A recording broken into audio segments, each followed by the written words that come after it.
pleasure to work with so many of the people who are here as we led this movement to defeat Amendment 2. For those of you who have not had a chance to meet me yet, I look forward to meeting you later today.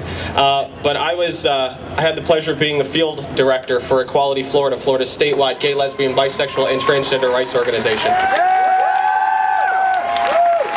I also had the pleasure of being the statewide field director for the Vote No on 2 campaign. A campaign that was challenged to be the grassroots movement that defeated this amendment. And so today, I come to you from the front lines. It was our team that saw firsthand what we're up against in this state.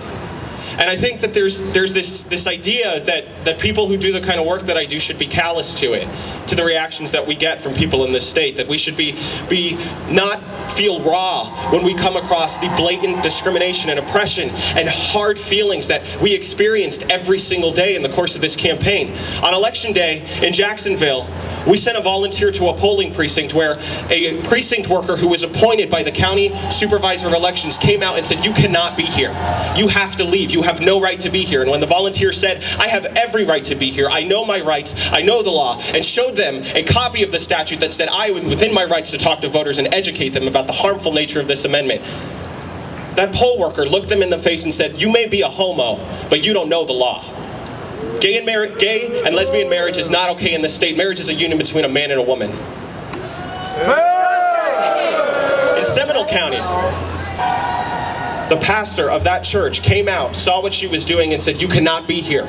You have to leave. You have no right to be here. I want you off my property. It's private property." The volunteer who we had trained to know her rights said, "I have every right to be here. This is public property on a polling day. You are a polling precinct." That pastor called the police. I got a call from this volunteer saying, "I don't know what to do. The police are coming. What the heck should I do? Should I stay?" And I told her what her options were, and she said, "I will not be bullied. I will stand here and I will talk to these voters." And she did. I don't think everybody here is coming here from a place of anger.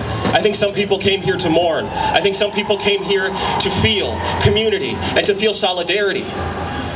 But what I tell you today is that there is a thread that combines all of this. There's a thread that goes through this crowd, that goes through the thousands of people, the hundreds of thousands of people who are right now on this day, at this time, meeting at every single state in this union to denounce Amendment 2 and to denounce Proposition 8.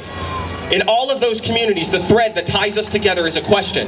And that question is, what is next? This moment in history, this moment across the country, this moment here in Florida, this moment here in Orlando, cannot be an exercise in catharsism. This cannot be the only moment that we come together to see the solidarity that we have with one another. This has to be the beginning of a sustained movement.